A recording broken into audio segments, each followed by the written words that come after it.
Hello students, आज हम बात करने वाले हैं क्लास 10th की एक्सरसाइज 6.4 के बारे में। ट्राइंगल्स की एक्सरसाइज है और ये रिलेटेड है theorem area ratio of similar triangles के बारे में। तो ये थ्योरम का हमने पहले वीडियो बनाया हुआ है, तो आप उस थ्योरम जब भी इस एक्सरसाइज को स्टार्ट करें एक बार उस थ्योरम को रिवाइज करने के बाद स्टार्ट करें। So there are 9 questions in this exercise. हम उनमें से तकरीबन जो डिफरेंट क्वेश्चंस हैं वो सभी करेंगे, और अगर कोई ऐसा क्वेश्चन मुझे लगेगा कि नहीं ये आप खुद कर सकते हैं तो वो आपके लिए छोड़ेंगे। सो now let's start up with the exercise. Question number 1। Question number 1 में हमें क्या गिवन है? दो ट्राइंगल्स हैं ABC और DEF, दे आर सिमिलर, और उनमें से जो ट्राइंगल ABC है उसका एरिया हमें गिवन है 64 सेंटीमीटर स्क्वायर, और जो ट्राइंगल है DEF उसका एरिया जो हमें गिवन है that is 121 centimetre square. EF की लेंथ हमें गिवन है 15.4 centimetre. What we have to find out the length of BC। So as both these triangles are similar, so by area ratio theorem of similar triangles, इन दोनों triangles का जो area का ratio है वो इनकी कॉरस्पॉन्डिंग साइड्स के square के रेशो के बराबर होता है। सो यहां पर हमने कॉरस्पॉन्डिंग साइड इसके अंदर से BC और EF ले ली, तो BC square by EF square. वो क्यों लिया उसका रीजन आपको पता चल गया होगा, क्योंकि EF was given and BC we had to find out in this question. So हमने वैल्यूज रख दी। ABC एरिया ट्रायंगल ABC 64 है, एरिया ट्रायंगल DEF 121 है। BC हमें फाइंड आउट करना था, तो BC को will keep as it is, और EF की वैल्यू आपके पास थी 15.4। EF स्क्वायर की वैल्यू नहीं थी 15.4, EF की वैल्यू थी, तो स्क्वायर एज इट इज यहां पर लगा रहेगा 15.4 के भी ऊपर। सो 64 और 121 8 और 11 के स्क्वायर्स हैं, तो हमने इसको लिख लिया 8 बाय 11 का whole square. So here also we can write BC by 15.4 का होल स्क्वायर। सो इस स्क्वायर से ये स्क्वायर दोनों साइड पे कैंसिल हो गया, और हमने क्रॉस मल्टीप्लाई कर दिया यहां पर, तो 8 बाई 11 इंटू 15.4। इस 15.4 को हमने 11 से कैंसिल किया, ये आया 1.4। सो 8 को 1.4 से मल्टीप्लाई किया, 8 4 jar 32, carry over 3, 8 1 jar 8 plus 3 that is 11। So 11.2 centimetre BC की आपके पास वैल्यू आ गई। तो ये यहां पे क्वेश्चन नंबर 1 हमारा खत्म होता है। क्वेश्चन नंबर 2 क्या गिवन था उसमें? क्वेश्चन नंबर 2 में हमें क्वेश्चन के अंदर गिवन है दैट ABCD एक ट्रेपीजियम है जिसके अंदर साइड AB पैरेलल है CD के, और जो लेंथ ऑफ AB है वो ट्वाइस ऑफ CD है। तो आपको पता चल गया कि length of AB is greater than CD। तो जब आप फिगर भी बनाते हैं तो ये इस चीज का ख्याल रखिए कि AB आपको CD से बड़ा लेना है जब भी आप फिगर बनाएं। कई बार ये गलती हो जाती है, this is a very minor mistake जो तकरीबन हम कई बार कर जाते हैं। So please take care of this कि जब आपको गिवन है यहां पर that AB is twice of CD, तो AB इसका मतलब बड़ा है CD से, तो आपको जब फिगर बनाए तो AB की जो लेंथ है वो बड़ी लेनी है। ओके, अब हमने ट्रायंगल AOB और ट्रायंगल COD के एरियाज का रेशो फाइंड आउट करना है यहां पर। तो इन दोनों ट्रायंगल्स को उठाते हैं। अब हमें गिवन था दैट AB और CD दोनों क्या हैं? पैरेलल हैं। तो इसका मतलब हम ऑल्टरनेट एंगल्स ले सकते हैं। ये एंगल जो A है वो इस C के बराबर होगा, जो एंगल D है वो इस एंगल B के बराबर होगा। Here we have written alternate angles as AB और CD parallel. So angle DCO equal आ गया एंगल BAO के, और एंगल CDO इक्वल आ गया एंगल ABO के। सो जो कभी भी किन्हीं दो ट्रायंगल्स में दो एंगल्स इक्वल आ जाते हैं तो हम एंगल क्राइटेरिया से इन दोनों ट्रायंगल्स को सिमिलर कह सकते हैं। सो बाय एंगल क्राइटेरिया ये दोनों ट्रायंगल्स सिमिलर आ गए। तो ये थोड़ी सी याद या ध्यान रखने वाली क्या बात है कि जब हम लिखते हैं इस ट्रायंगल को तो ये ध्यान रखना है, हमने AOB यहां पे लिखा, A पॉइंट ये है तो इसका जो एंगल है वो इस C के इक्वल था, तो हमने यहां अगर स्टार्टिंग में A लिखा है तो यहां पर स्टार्टिंग में हमने C लिखा है। तो ये छोटा छोटा सा ध्यान रखने वाली बात है और कोई बड़ा इशू नहीं है, अगर ये आप ध्यान रखेंगे तो आराम से हो जाएगा। Now as they are similar triangle, so इनका हमने रेशो लिया AB square by CD square, but AB was twice of CD, तो AB की जगह पे हमने रख दिया ट्वाइस ऑफ CD।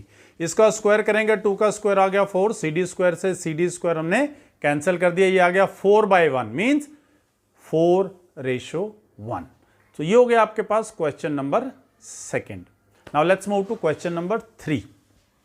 फिगर को देख के आपको लग रहा होगा कि बिल्कुल एग्जैक्टली क्वेश्चन नंबर 2 जैसा है, but question number 3 is important question of this exercise. इसका रीजन क्या है कि बाकी जितने भी क्वेश्चंस हम करेंगे इस एक्सरसाइज के अंदर वो area ratio theorem of similar triangle यानी कॉरस्पॉन्डिंग साइड्स के स्क्वायर के रेशो के बराबर लेते हुए करेंगे, बट इस क्वेश्चन के अंदर हम वो काम नहीं करेंगे। हम रेशो जरूर लेंगे दो ट्रायंगल्स का, but they are not similar triangles in this question. So ध्यान रखिएगा, ये थोड़ा सा ट्रिकी क्वेश्चन है, एग्जाम पॉइंट ऑफ व्यू से भी काफ़ी इंपॉर्टेंट क्वेश्चन है। सो इस क्वेश्चन में हमें क्या दे रखा है, गिवन है कि दो ट्रायंगल्स हैं ABC और DBC, दोनों के दोनों का जो बेस है वो सेम है BC। AD and BC intersect करते हैं पॉइंट O के ऊपर, और हमें प्रूव करना है कि area of triangle ABC by area of triangle DBC is equal to AO by DO। अब यहां पे हम करेंगे कंस्ट्रक्शन। तो सबसे पहला क्वेश्चन, जैसे ही कोई भी टीचर ज्योमेट्री के अंदर आपको बोलता है कि हम कंस्ट्रक्शन करेंगे, पहला क्वेश्चन हमारे माइंड में आता है, भाई हमें कैसे पता चले कि कंस्ट्रक्शन करनी है। चलिए पता चल गया कि कोई कंस्ट्रक्शन करनी है, बट ये कैसे पता चले कि क्या कंस्ट्रक्शन करनी है। तो यहां पे हम समझने की कोशिश करेंगे। I will try to explain, हो सकता है कि ये आपको क्लियर हो जाए बात। हमें यहां पे पता चल गया कि एरिया ऑफ टू ट्रायंगल्स हम का रेशो जब भी लेते हैं हम सिमिलर ट्रायंगल्स के साथ बात करते हैं, बट अगर इन दोनों ट्रायंगल्स में हम देखें ना तो हमें कोई साइड्स के बारे में बात बताई हुई है, ना ही कोई हमें एंगल्स का कोई आइडिया दिया हुआ है कि किस किस्म के एंगल्स हैं। इक्वालिटी कहीं नजर नहीं आ रही है, तो इसका मतलब यह है कि हम सिमिलैरिटी की तरफ जा नहीं पा रहे हैं, लेकिन एरिया फाइंड आउट करना है। अब एरिया का फॉर्मूला होता है ट्रायंगल के half into base into height. अब जो दोनों ट्रायंगल्स हैं उन दोनों का बेस सेम है, ये गिवन है हमें, तो इसका मतलब अगर हम हाइट निकाल लें तो कुछ ना कुछ हमारा काम हो सकता है। बेस से बेस कैंसिल हो सकता है क्योंकि रेशो की बात हो रही है, डिवाइड कर रहे हैं। तो यहां पर हमें हाइट की रिक्वायरमेंट है दोनों ट्रायंगल्स के अंदर। तो एक ट्रायंगल है ABC और एक ट्रायंगल है DBC, तो दोनों ट्रायंगल्स के अंदर बेस BC कॉमन है, तो हमने क्या करा, A से भी बेस BC के ऊपर एक परपेंडिकुलर ड्रॉ कर दिया और D से भी एक परपेंडिकुलर ड्रॉ कर दिया, क्योंकि परपेंडिकुलर की रिक्वायरमेंट थी, base was given, half into base into height is the formula. So height हमने यहां पर ड्रॉ कर ली AM और DN, ये हमने यहां पर कंस्ट्रक्शन के अंदर। आई होप अब आपको ये क्लियर हो गया होगा कि ये कंस्ट्रक्शन हमने क्यों की। अब इन दो छोटे ट्रायंगल्स के अंदर बात करते हैं, AOM और डॉन DON। सुनने में बड़ा अच्छा लगता है कि triangle is drawn. Angle M is equal to angle N, both are 90 degree. By construction we have done it, and angle AOM is equal to DON because they are vertically opposite angle, and we know that all the vertically opposite angles are equal. So दो triangles के अंदर दो angles equal आ गए हैं, तो हमारा angle criteria इसके अंदर लग सकता है और ये दोनों ट्रायंगल क्या आ जाएंगे, सिमिलर आ जाएंगे। और हमें यह भी मालूम है कि जब दो ट्रायंगल्स सिमिलर होते हैं तो उनकी कॉरस्पॉन्डिंग साइड्स का रेशो इक्वल होता है। तो यहां पर हमने केवल दो ही लिए हैं, वैसे आप तीनों साइड्स लिख सकते थे। दो क्यों लिए हैं, एक तो हमें हाइट से मतलब था बिकॉज हम एरिया ऑफ ट्रायंगल निकालेंगे, और एक आंसर में हमें AO बाय DO से मतलब था, इसलिए हमने ये दोनों यहां पर लिखे हैं। सो आगे चलते हैं। अब क्योंकि हमें एरिया का रेशो फाइंड आउट करना था तो हमने दोनों एरिया का रेशो लिख लिया, half into base into height. So half से हाफ कैंसिल हो गया आपका, BC से आपका BC कैंसिल हो गया, ये रह गया AM बाय DN। फर्स्ट जो इक्वेशन थी उसके अंदर हमने AM बाय DN, ये देखिए AO बाय DO के इक्वल प्रूव किया हुआ है, तो वहां से इक्वेशन नंबर 1 और 2 का यूज करते हुए हम लिख सकते हैं ये इसके इक्वल आ जाए। और ये बड़ा मजेदार चीज है, हैंस प्रूफ। जब कोई क्वेश्चन कंप्लीट हो जाता है ये लिखने में सबसे ज्यादा आनंद आता है। So now let's move to the next question. अगला क्वेश्चन, क्वेश्चन नंबर 4 क्या कहता है, उसमें ट्रायंगल्स के नाम नहीं दिए हुए, ये हमने अपनी तरफ से नाम लिए हैं, आपकी मर्जी है, कोई भी नाम लिख सकते हैं जो आपको अच्छा लगे। कि दो ट्राइंगल्स हैं वो सिमिलर हैं और उनका एरिया इक्वल है। आपको प्रूव करना है कि ये दोनों ट्राइंगल्स कॉन्ग्रुएंट हैं। तो हमने दो ट्राइंगल्स ले लिए, एक ट्राइंगल ले लिया ABC, एक ट्राइंगल ले लिया PQR। दोनों को सिमिलर लिख दिया गिवन के अंदर और दोनों का एरिया इक्वल लिख दिया, क्योंकि ये जो गिवन है वो हमने लिख दिया। प्रूव करना है हमें कि ये दोनों ट्रायंगल्स कॉन्ग्रुएंट हैं। हमें मालूम है कॉन्ग्रुएंसी के हमारे पास 4 क्राइटेरियाज थे, क्लास 9th में हमने किए थे, SSS, SAS, ASA और RHS। तो यहां पे इन्होंने हमें राइट एंगल ट्रायंगल के बारे में तो बात करी नहीं है, ना इन्होंने बताया कि ट्रायंगल कैसे हैं, तो हमारी मर्जी है हम कैसे भी ट्रायंगल ले सकते हैं। सो पर्टिकुलर केस के अंदर यानी हम राइट एंगल ट्रायंगल तो लेंगे नहीं फॉर श्योर। तो हमने ये area ratio theorem of similar triangle से ये बात हमें मालूम है कि जब कभी भी दो ट्रायंगल सिमिलर हैं तो उनके एरियाज का रेशियो उनकी कॉरस्पॉन्डिंग साइड्स के स्क्वायर के रेशियोज के बराबर होता है। सो अब हमें मालूम है ABC का एरिया PQR के बराबर है, तो हमने दोनों PQR की जगह पे रख दिया ABC और इसको कैंसिल कर दिया बिकॉज सेम है, तो ये आ गई वैल्यू 1। ये हम क्रॉस मल्टीप्लाई करेंगे तो ये आ जाएगा AB square is equal to PQ square, square से स्क्वायर कैंसिल करेंगे AB is equal to PQ। Similarly ये दोनों के साथ भी हम आ सकते हैं, BC QR के इक्वल आ जाएगा और AC PR के। अब भाई दोनों ट्रायंगल्स की तीनों साइड्स आपस में इक्वल आ गई हैं, तो बाय SSS क्राइटेरिया ये तो क्या हो गया, कॉन्ग्रुएंट हो गया ट्रायंगल दोनों, हेंस प्रूव्ड। आप देख रहे होंगे कि जो इनके सॉल्यूशंस हैं they are very very small, और ये क्वेश्चंस आपके पास एग्जाम के अंदर 3 मार्क्स या 4 मार्क्स के अंदर ही आते हैं। Very easy and very simple. So now let's move to question number 5। Question number 5 में हमें बताया हुआ है एक ट्रायंगल दे रखा है ABC, DEF मिड पॉइंट्स हैं AB, BC और AC के। हमें फाइंड आउट करना है कि इन दोनों के एरिया का रेशो क्या है, DEF और ABC का। ओके, सो हम सॉल्यूशन पे चलते हैं। क्लास 9th में हमने मिड पॉइंट थ्योरम पढ़ी हुई है। मिड पॉइंट थ्योरम क्या कहती थी, अगर किसी ट्रायंगल के किन्हीं दो साइड्स के मिड पॉइंट्स को हम ज्वाइन करें तो वो तीसरी साइड के पैरेलल हो जाती है और उसके हाफ। तो इसका मतलब जो ये DF है वो BC के पैरेलल है और BC के हाफ के इक्वल है, यानी BE के इक्वल है, यानी DF BE के इक्वल भी है और पैरेलल भी है। और ये बात और याद है हमें कि अगर किसी भी क्वाड्रिलेटरल के अंदर one pair of opposite side parallel और इक्वल आ जाए तो वो क्वाड्रिलेटरल क्या बन जाता था, parallelogram. If one pair of opposite side is parallel and equal, a quadrilateral becomes parallelogram. तो इसका मतलब BEFD क्या बन गया, एक पैरेललोग्राम। ये हमने यहां पर प्रूव किया हुआ है, पैरेललोग्राम। अब हमें मालूम है कि अगर कोई पैरेललोग्राम है तो उसके ऑपोजिट एंगल्स जो हैं वो इक्वल होते हैं। एंगल B जो आ गया एंगल F के बराबर आ गया, ये हमने यहां पर लिख लिया opposite angles of a parallelogram. So similarly हम इसी तरीके से इस अगले क्वाड्रिलेटरल को भी पैरेललोग्राम दिखा सकते हैं। यहां पर जो DE है वो पक्की बात है EC के पैरेलल आएगा और इक्वल भी आएगा। अब जैसे ये पैरेललोग्राम बना ECFD, तो ये जो एंगल D है वो इस एंगल C के बराबर आ जाएगा, opposite angles of a parallelogram. भाई ट्रायंगल ABC और DEF के अंदर ये वाला जो एंगल है वो इसके इक्वल आ गया, ये इसके इक्वल आ गया। बाय एंगल एंगल क्राइटेरिया ये दोनों ट्रायंगल क्या हो गए हमारे, अरे ये तो सिमिलर आ गए।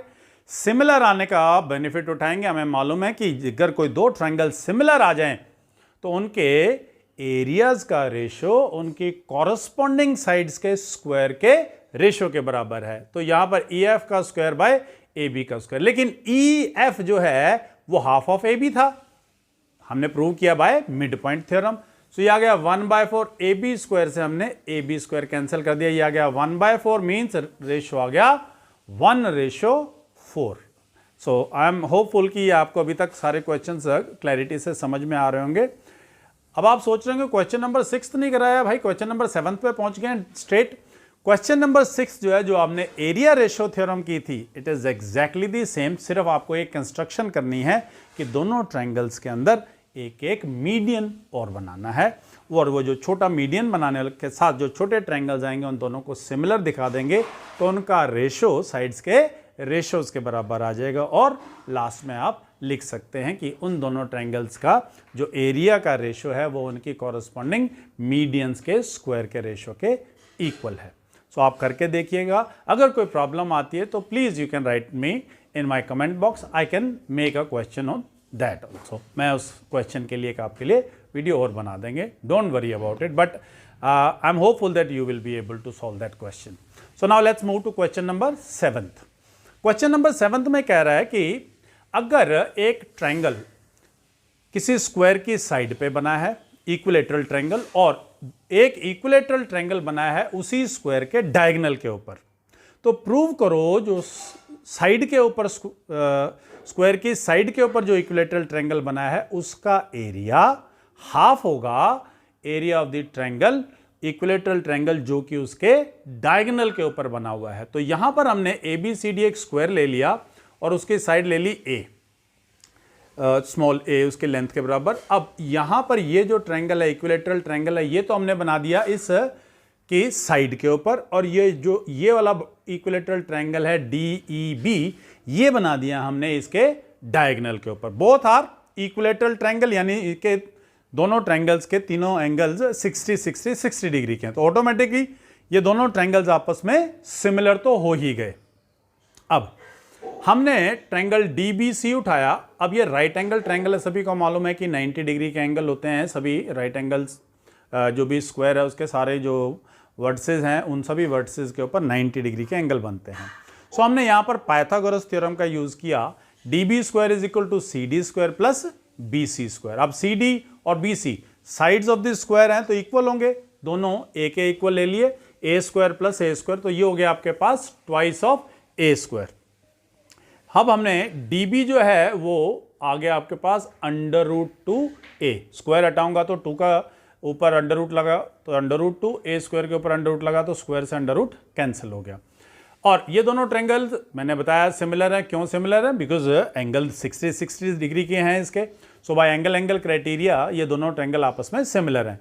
तो area ratio theorem of similar triangles हमें मालूम है कि दोनों ट्रायंगल्स का जो रेशियो है वो उनकी कॉरस्पॉन्डिंग साइड्स के स्क्वायर के रेशियो के इक्वल है। तो BC square by DB square. अब BC है A के बराबर और DB हमने अभी निकाला है √2A के बराबर। स्क्वायर किया, ये आ गया A स्क्वायर और ये आ गया 2A square. So A square से A स्क्वायर आपने कैंसिल कर दिया। यहाँ रह गया आपके पास area of triangle BCF by area of triangle DBE is equal to 1/2। Cross multiply किया इसको और ये आ गया आपके पास जो आपको प्रूव करना था। अब क्वेश्चन नंबर 8 तो 9th आप एक्सरसाइज में देखेंगे तो they are MCQs। So please you must try yourself all those questions. By chance अगर आपको वो क्वेश्चन नहीं समझ में आते हैं तो आप इस वीडियो के कमेंट बॉक्स के अंदर जा करके मुझे कमेंट कर सकते हैं कि सर हमें प्रॉब्लम है। I will try to make a video on those questions also. Okay, thank you.